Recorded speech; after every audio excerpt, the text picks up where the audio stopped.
या महाराष्ट्रामध्ये शेतकरी आत्महत्या करतोय, त्याला कारणीभूत कोण?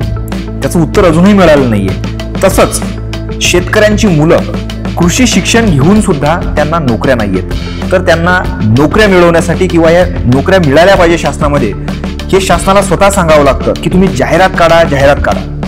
त्यासाठीच मित्रांनो 1 जुलै 2025 म्हणजे कृषी दिन या दिवशी वसंतराव नाईक मराठवाडा कृषी विद्यापीठ परभणी येथे कृषी विद्यार्थ्यांसाठी आपण कृषी विद्यापीठाच्या समोर काळी कमान समोर शांततामय वातावरणामध्ये आंदोलन करत आहोत। सकाळी 10 वाजेपासून तर संध्याकाळी 5 वाजेपर्यंत याची परमिशन सुद्धा मिळालेली आहे। तुम्ही इथं फोटो बघू शकत असाल, वरिष्ठ निरीक्षक म्हणजे सिनियर पीआय यांच्याकडून आपल्याला परमिशन मिळालेली आहे। त्यानंतर हा दुसरा फोटो तुम्ही बघू शकत असाल, या फोटोमध्ये तुम्हाला कुठले क्लासेस वाले आहेत त्यांनी आपल्याला पाठिंबा दिलेला आहे, या सर्वांची नाव आहे। परंतु मला विनंती इथं करायची आहे, आपल्याला माजी राज्यमंत्री बच्चू कडू साहेब यांचा सुद्धा पाठिंबा मिळालेला आहे। त्यानंतर काँग्रेसचे रोजगार विभागाचे प्रदेशाध्यक्ष त्यांनी या आंदोलनासाठी पुढाकार घेतलाय।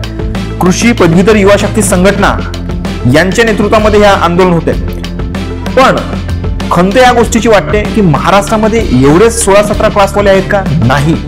महाराष्ट्रामध्ये जर तुम्हाला राज्यसेवा एमपीएससी सारखं आंदोलन यशस्वी करून दाखवायचं असेल तर कृषीमध्ये जे शिक्षक शिकवतात, कृषीमध्ये जे क्लासवाले आहेत, जे मोठे क्लासवाले आहेत, त्यांनी 1 दिवसासाठी परभणीला यायला काय हरकत आहे? त्यामुळे हा व्हिडिओ त्या सर्वांपर्यंत जाऊ द्या ज्यांनी आपल्या आंदोलनाची दखल अजूनही घेतलेली नाहीये। खूप चांगली गुरुवारी आहे, जे छत्रपती संभाजीनगर येथे शिकवतात, पुणे येथे शिकवतात, बऱ्याचशा ठिकाणी शिकवतात, त्यांचा पाठिंबा आपल्याला काय मिळत नाहीये। तर त्यांचा पाठिंबा असा मिळाला पाहिजे की चला रे मित्रांनो, आपण बसने जाऊया परभणीला, ट्रेनने जाऊया परभणीला, तुम्ही पण बसा आणि मी पण बसतो यांच्यासोबत। हा पाठिंबा आम्हाला तुमच्याकडून हवा आहे सर।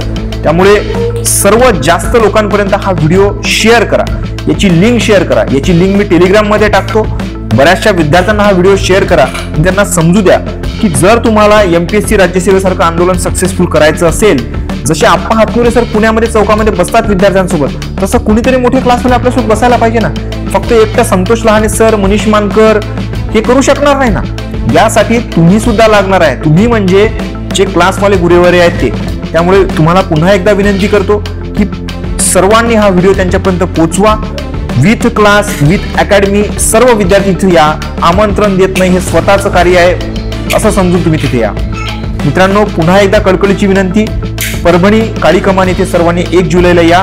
खूप महत्त्वाचं हा आंदोलन असणार आहे, खूप भव्य मोठं आंदोलन असणार आहे। धन्यवाद। जय हिंद, जय महाराष्ट्र। व्हिडिओ आवडला असेल तर लाईक करा, चॅनलला सबस्क्राईब करा।